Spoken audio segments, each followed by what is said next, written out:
오신 초대되어 오신 분들을 뵈니까 너무 기쁩니다. 제가 얼마나 기쁜지 모릅니다. 그런데 우리 하나님은 얼마나 더 기뻐하시는지 모릅니다. 저는 여러분들이 하나님이 얼마나 기뻐하는지 아셔야 된다라고 생각을 합니다. 성경에 보면 스바냐 3장 17절에 보면 이렇게 말씀합니다. 너의 하나님 여호와가 너의 가운데 계시니 그는 구원을 베푸실 전능자이시라. 그가 너로 말미암아 기쁨을 이기지 못하시며 너를 잠잠히 사랑하시며 너로 말미암아 즐거이 부르며 기뻐하시리라. 주님께서 기뻐서 견딜 수가 없다는 거예요. 할렐루야. 우리 부산중앙교회 사랑하는 성도 여러분들이 오늘 새로 나오신 분들에게 하나님의 이 마음을 담아 우리 박수로 크게 사랑합니다.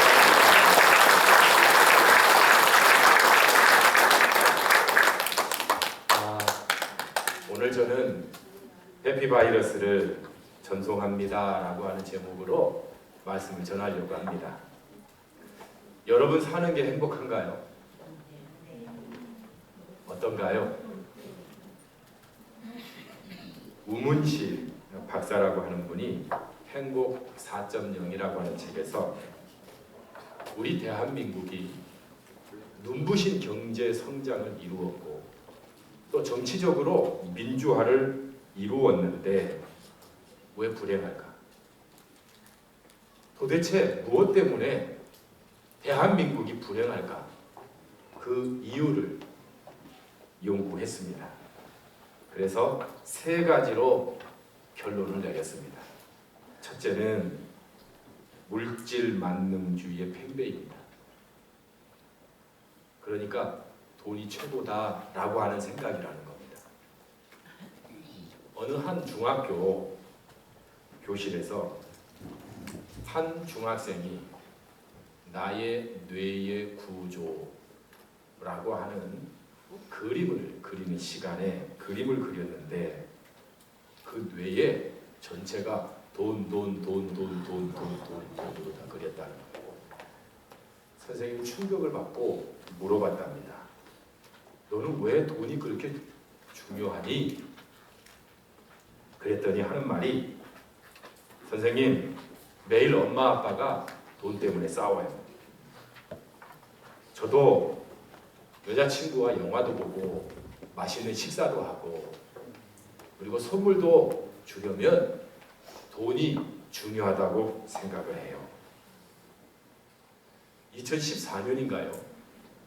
흥사단이라고 하는 곳에서 중고등학생 대상으로 해서 설문조사를 했는데 그 항목에 보면 이런 항목이 있어요.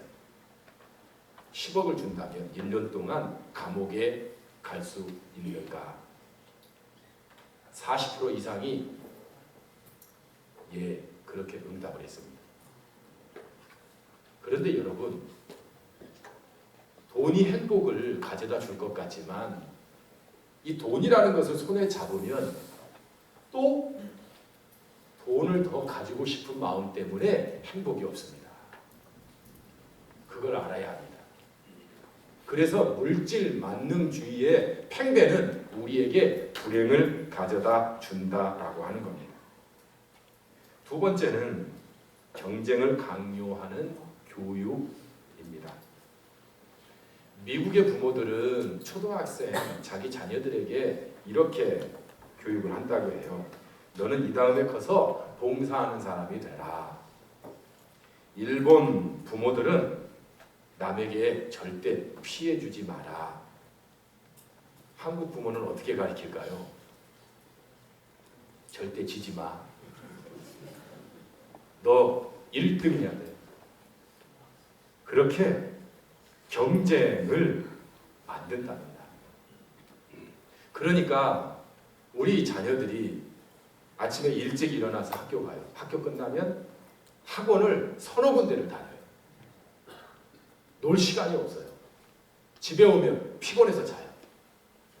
이 아이들이 힘들어서 공부 못하겠어요. 이렇게 짜증을 부리면 부모가 뭐라고 말하냐면 다 너 행복하게 하기 위해서 그런 거야.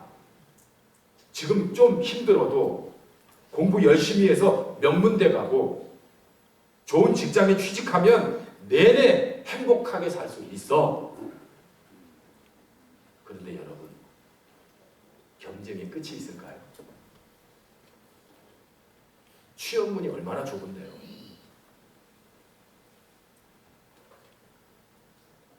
아들의 소원이 연세대 들어가는 겁니다. 연세대 합격을 했어요. 그런데 이웃집 아이가 서울대를 갔어요. 행복하지 않아요. 열심히 10년 동안 돈을 모아서 30평 아파트를 샀어요. 얼마나 좋겠어요. 근데 친구가 50평 아파트를 샀어요. 행복하지 않아요. 나보다 더 앞선 사람을 보면 기분 나쁜 거예요. 그래서 이렇게 경쟁이 과열되면 행복할 수가 없는 겁니다. 세 번째는 과정과 결과에 대한 뒤바뀐 인식이라고 말합니다. 우리는 보통 이렇게 말하죠. 결과보다 과정이 더 중요해. 그래서 최선을 다했으면 결과가 나빠도 뭐라고 말을 해요? 괜찮아. 그런데 현실은 그렇지 않대요. 현실은 과정보다 결과가 더 중요하다고 말합니다. 수단과 방법을 가리지 않고 성공하면 면죄부가 부여되고 그리고 사람들이 박수 갈채를 보낸대요. 결과가 더 중요하기 때문에 최선을 다했어요. 그런데 결과가 없어요. 그러면 바보 취급받는다는 거예요. 이게 우리나라 세상이라는 거예요. 그런데 여러분, 과정 제대로 하지 않고 행복할 수 있을까요?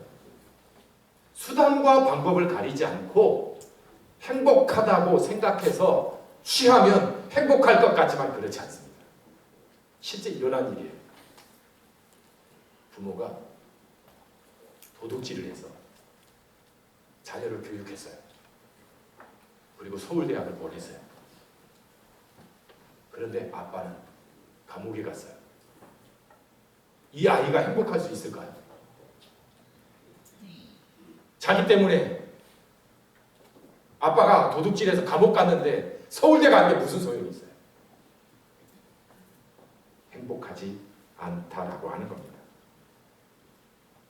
물질 맞는, 또 경제, 결과만 중요시하는 사회에다 보니까 우리 사회에요, 분노가 많아요. 폭력, 살인, 불안, 스트레스, 또 비난, 우울증, 이혼율과 자살률은 세계 1위입니다. 행복하지 않은 거예요. 자, 그러면 우리가 행복해지려면 어떻게 해야 될까요? 설교 제목이 답입니다. 행복 바이러스를 받으시면 됩니다. 처음 들어보셨죠? 참 희한한 바이러스도 다 있다. 그거 주사 한 대 맞으면 진짜 행복한가? 행복 바이러스가 뭘까요? 돈? 물론 돈이 있으면 행복할 수는 있겠지만 욕심이 끝이 없다니까요. 그것까지는 행복할 수 없어요. 아, 건강하면 행복할까요? 여러분, 사람은 다 누구나 죽어요. 아, 성공하면, 나보다 더 크게 성공한 사람 보면 기분 나빠요. 진짜 해피바이러스는 예수 그리스도입니다. 한번 따라해 볼까요? 해피바이러스는 예수 그리스도다. 아, 그러면 왜 예수 그리스도가 해피바이러스인가?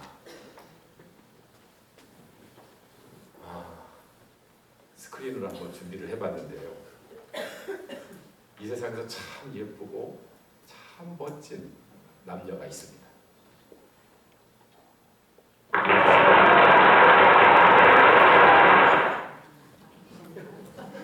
송혜교 씨하고 또 송중기 씨한테 좀 미안한데 그냥 예화로 준비한 거니까요. 이해해 주시기 바랍니다. 얼마나 멋지고 얼마나 아름다워요. 그런데 이 사람들에게 돈이 또 얼마나 많은지 모릅니다.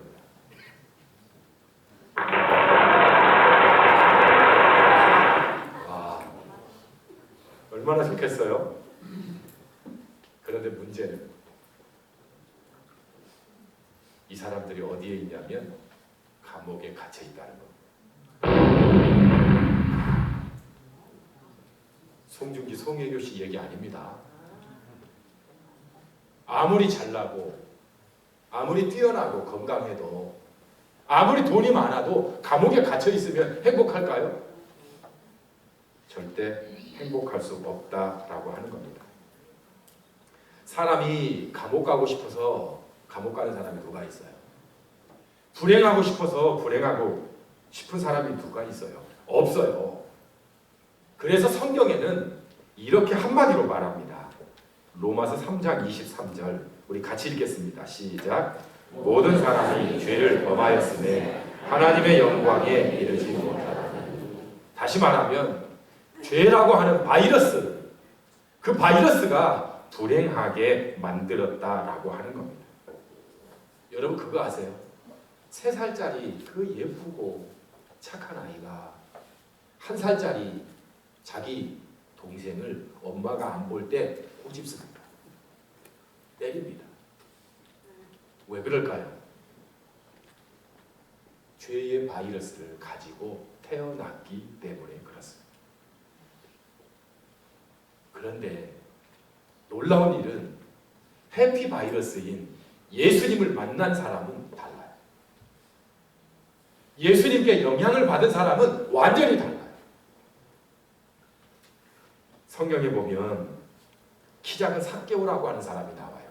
누가복음 19장 2절에 이렇게 말합니다. 삭개오라 이름하는 자가 있으니 세리장이요 또한 부자라.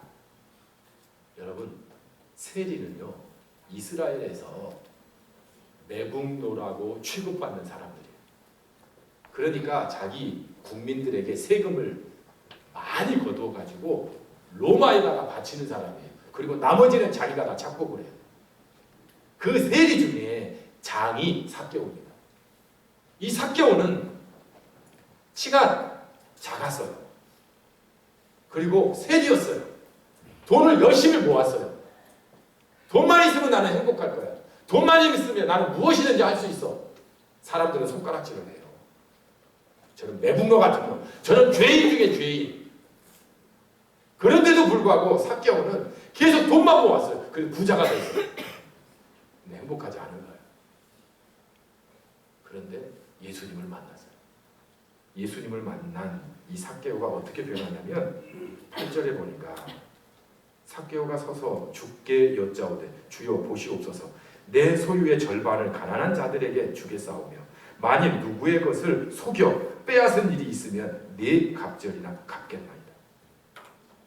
예수님을 만난 이 삭개오가 돈밖에 몰랐던 그 삭개오가 자기의 돈을 가난한 사람들에게 절반을 나눠주겠다는 거예요. 예수님 만나니까 바뀌는 거예요. 바울이라고 하는 사람이 있어요. 바울이라고 하는 사람은 대단한 사람이에요.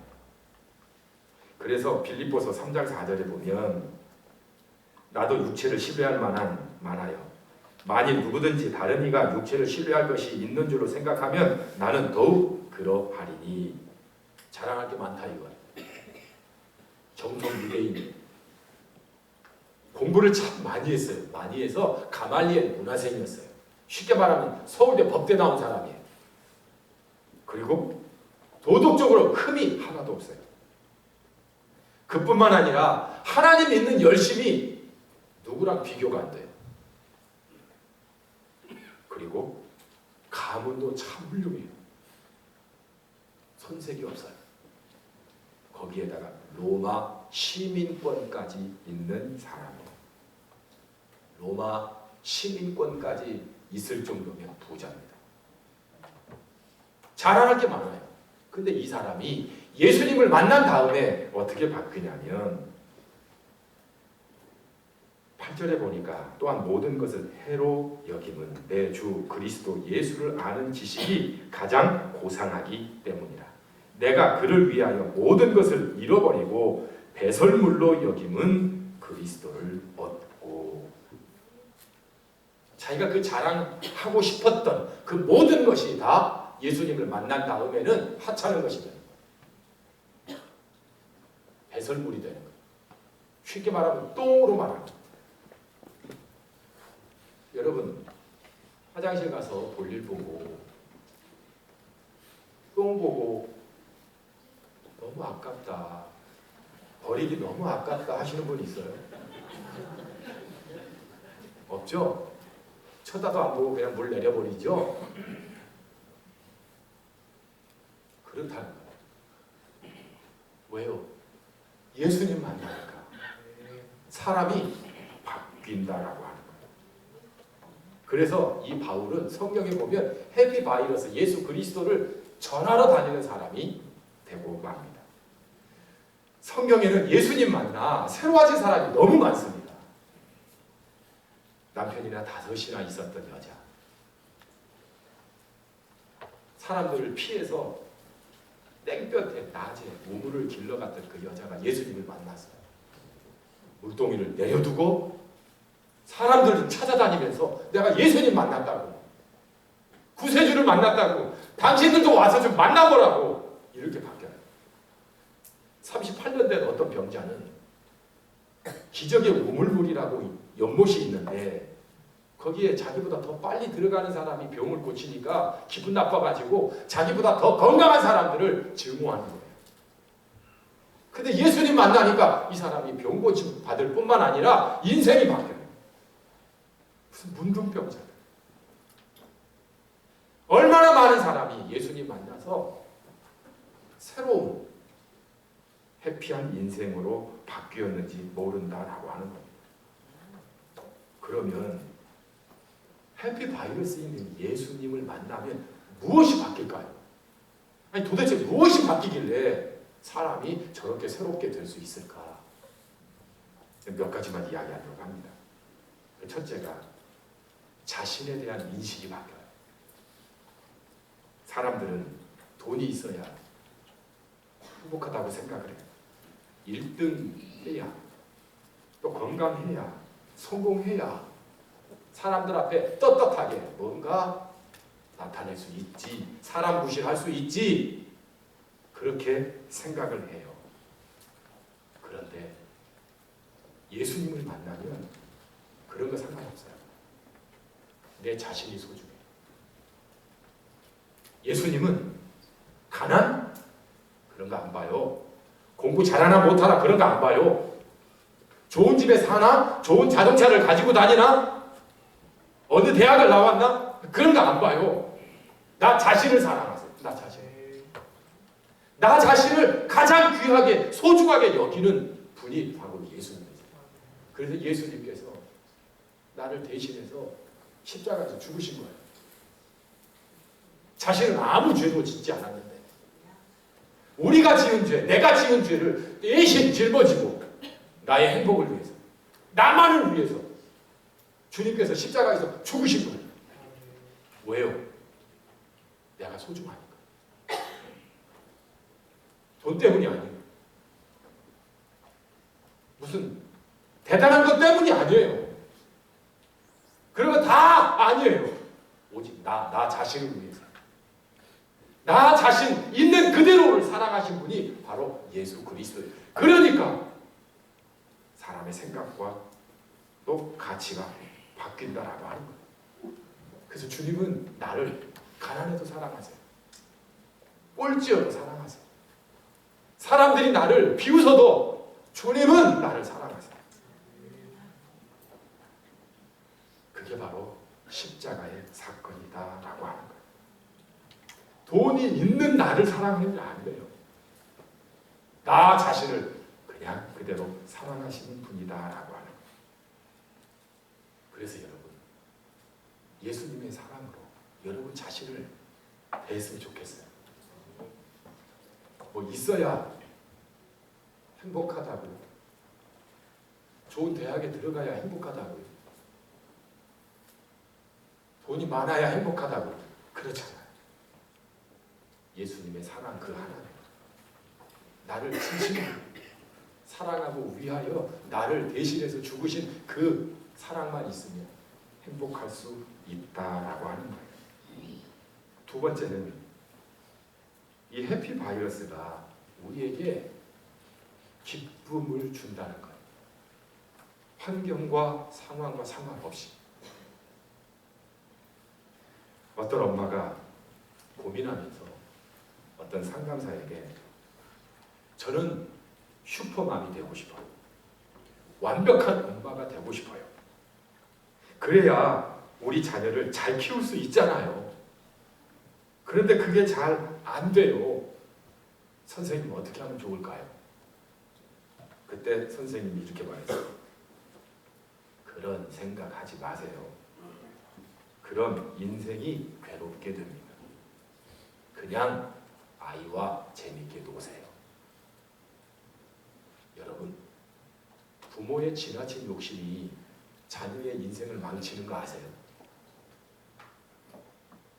그냥 욕심 부리지 말고 자녀와 행복하게 잘 놀면 그게 바로 좋은 엄마가 되는 길이다라고 하는 거예요. 우리 예수님이 그래요. 우리에게 너는 1등 해야 돼. 그래야 내 체면이 산다. 너 예수 믿는 사람이잖아. 위대한 사람이 돼야 돼. 훌륭한 사람이 돼야 돼. 이렇게 말씀하지 않아요. 예수님 그런 분 아니에요. 주님이 우리에게 요구하는 건 다른 게 아니에요. 나와 함께 가자. 나와 함께 놀자. 너가 내 안에 거하여 나와 함께 살자. 이게 주님이 우리에게 요구하는 거예요. 다른 게 없어요. 우리가 뭔가 열심히 해서 하나님께 뭐 크게 보이려고 하는데 그거 아니에요. 그래서 여러분, 예수님께서 제자들을 뽑으실 때 첫 번째 기준이 뭐냐면 마가복음 3장 14절에 보면 이렇게 말씀합니다. 이에 12를 세우셨으니 이는 자기와 함께 있게 하시고. 기준이 다른 게 아니에요. 함께 있게 하시고.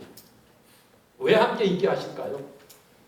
오늘 말씀에 보면 이렇게 말씀해요. 내 기쁨이 너희 안에 있어 너희 기쁨을 충만하게 하려 함이라. 주님에게 있는 그 기쁨을 주기 위해서. 그래서 예수님을 만난 사람은 행복한 거예요. 바울은 감옥에서 빌립보서를 썼어요.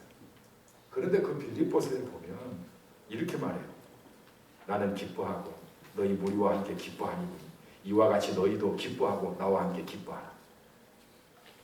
아니, 감옥에 뭐가 그렇게 기쁠 일이 있다? 감옥이 뭐가 좋아요? 예수님 전하다가 감옥에 갇혔는데 원망스럽잖아요. 그런데 그 기쁨의 이유가 3장 10절에 보면 이렇게 말해요. 내가 주 안에서 크게 기뻐하는. 감옥에 갇혀있지만 그 감옥에 갇혀있는 게 아니라 주 안에 있기 때문에 기쁘다는 거예요. 그래서 여러분, 예수 믿는 사람은 어떤 상황에 있든지 기뻐할 수 있다라고 하는 거예요. 제가 지난번에 감림산 기도원에서 한 권사님을 만났어요. 장로님하고 같이. 이분이 권사님이 한 10년 정도 우울증을 앓아가지고 완전 무기력한 상태에 있는 거예요. 거의 잠을 자면 아침에 일어나질 못해요. 밤에 한두 시간 일어났다가 또 쓰러져 자는 거예요. 목장 일을 하시는데 장로님이 너무 괴로워하는 거예요. 그래서 저에게 목사님,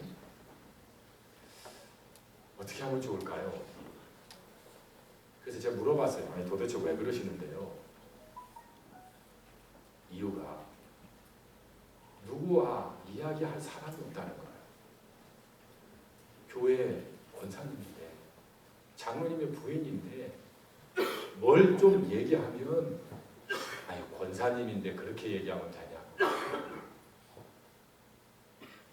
부모님을 모시고 시어머니 시아버지 힘들다고 얘기하면 장모님은 아 젊은 사람이면 좀 참지 그것도 못 참냐.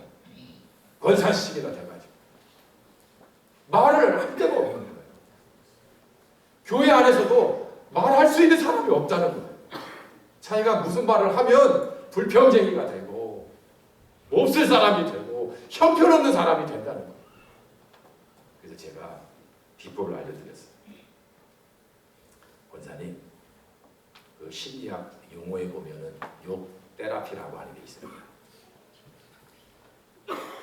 욕쟁이 할머니가 얼마나 건강한지 아세요? 욕쟁이 할머니는요 다 됐기 때문에 속에 담아두지 않아서 건강한 거예요. 그래서 제가 그랬어요. 권사님, 그 속에 정말 원망하고 불평하고 때려 죽일 것 같은 그런 사람이 있으면 하나님께 다 일러 바치세요. 하나님께 일러 바치면 하나님께서 권사님을 형편없는 권사구만 이렇게 얘기하지 않습니다. 저도 그렇게 합니다. 여러분 저도요 열받으면요 하나님께 다 일러 바쳐요. 그러면 하나님께서 저에게 야 목사식이 돼가지고 그렇게 기도하면 되냐? 그런 적 없어요. 아이고 많이 힘들어. 네가 많이 괴로웠구나. 아이고 그 사람이 네 속도 모르고. 제가 하나님 저 인간 어떻게 좀 해결해 주세요. 야 목사가 그렇게 얘기하면 되겠냐? 그러지 않았어요. 네가 정말 힘든가 보구나. 힘내라. 여러분 그러면 이 마음에 있는 모든 응어리와 모든 아픔들이 싹 사라져버려요. 성경에 보면 예수님이 우리의 친구라고 말하세요. 사람에게, 부모에게, 부부에게 이야기하지 못할 이야기들이 참 많아요. 그런데 우리 주님께 얘기하면 우리 주님은 다 받아주세요. 나를 이해해 주세요. 야, 이 형편없는 여자가 말이 그게 뭐냐? 그렇게 얘기하는 법이 없으세요. 주님은 우리 친구와 같은 분이세요. 그래서 여러분 예수님이 죄인들하고 같이 어울렸어요. 얼마나 많이 어울리셨던지 사람들이 아니 선생이라고 하는 자가 죄인들하고 어울립니까? 그때 주님께서 뭐라고 말씀하시냐면 건강한 사람에게 의인이 필요 없듯이 내가 죄인을 부르러 왔지 의인을 부르러 온 게 아니다. 그렇게 말씀하신 분이에요. 여러분 예수님은 우리의 친구 되세요. 친구에게는 무엇이든지 얘기할 수 있잖아요. 그래서 여러분 우리가 행복할 수 있는 마음의 모든 그런 우울함과 상처가 예수님께 다 말하면 해결이 되는 거예요. 그래서 사람들이 예수님을 만나면 행복할 수밖에 없다라고 하는 거예요. 마지막으로 사랑하는 사람이 됩니다. 이유는 간단해요. 예수님의 사랑을 받아보니까 자연스럽게 나도 사랑해야 되는구나 라고 하는 마음이 생긴다라고 하는 거예요. 경쟁하면 사람들의 단점이 보여요. 그런데 사랑하면 장점이 보여요. 이거 참 놀라운 일입니다. 그래서 사랑하면 칭찬을 하게 돼 있어요. 미국의 어느 한 초등학교 교실에서 갑자기 쥐가 들어왔습니다. 난리가 난 거예요. 뭐 선생님, 아이들이고 막 난리. 쥐가 어디로 숨어버렸어. 그때 선생님이 얘들아 쥐 어디에 있니? 그때 한 아이가 저 오른쪽 구석에 있어요. 그리고 그 쥐를 잡았다. 근데 그 아이가 누구냐면 스티비 원더라고. 앞을 못 보는 미국의 유명한 가수. 선생님이 뭐라고 이 아이를 칭찬했냐면, 야, 너는 탁월한 능력을 가졌구나. 야, 너 때문에 우리가 살았다. 이 칭찬이요, 위대한 그런 가수로 만든 거예요. 여러분, 칭찬 안에는 뭐가 있는 줄 아세요? 나는 너를 인정한다라고 하는 말이 있습니다. 그리고 너는 값진 사람이야, 너는 소중한 사람이야 라고 하는 게 포함되어 있다는 거예요. 그런데 우리는 칭찬을 많이 하나요? 여러분의 가정이 행복하기를 원한다면 칭찬을 많이 하세요. 아내는 자녀들 앞에서 남편을 칭찬을 많이 하세요. 너희 아빠 힘 엄청 세다. 이 쌀 한 손으로 거뜬히 들어. 별거 아닌 것 같지만 아이들 속에는요, 그 칭찬이 자리 잡아 있어요. 야, 엄마 진짜 요리사다. 얼마나 맛있니? 최고다, 최고. 여러분, 이런 말들이요, 우리 아이들에게 행복을 가져다 주는 거예요. 여러분 자녀들도 마찬가지예요. 여러분 공부 잘하는 게 당연하게 생각되지만 그렇지 않아요. 어떻게 보면 우리 자녀들이 건강한 것만 해도 감사한 일이에요. 그러면 칭찬할 게 왜 없어요? 밥 잘 먹는 것도 칭찬이고, 신발 잘 신고 다니는 것도 칭찬이고, 학교 왔다 갔다 하는 것도 칭찬이에요. 그런데 꼭 공부 1등 해야만 돼요. 자기는 1등 했나? 여러분, 우리가 사랑한다면 좋은 장점들을 보고 칭찬할 수 있어야 된다라고 하는 거예요. 그러면 그 모임이나 사람이나 공동체가 행복한 그런 공동체가 된다라고 하는 겁니다. 오늘 초대되어 오신 여러분, 저는 여러분이 해피바이러스 예수님과 함께 행복하게 살 수 있기를 바랍니다. 그분과 함께 여러분의 인생에 정말 복된 일들이, 내가 예상치도 못했던 일들이 막 넘쳐나게 될 줄 주의 이름으로 축복합니다. 기도하겠습니다. 사랑해 주님 감사합니다. 해피바이러스인 예수 그리스도를 통해 우리 모두가 행복하고, 우리 가정과 우리의 자녀들과 또한 우리의 몸담고 있는 기업도 행복하게 하여 주옵소서. 주 예수님의 이름으로 기도드립니다. 아멘. 우리 다 함께 일어나셔서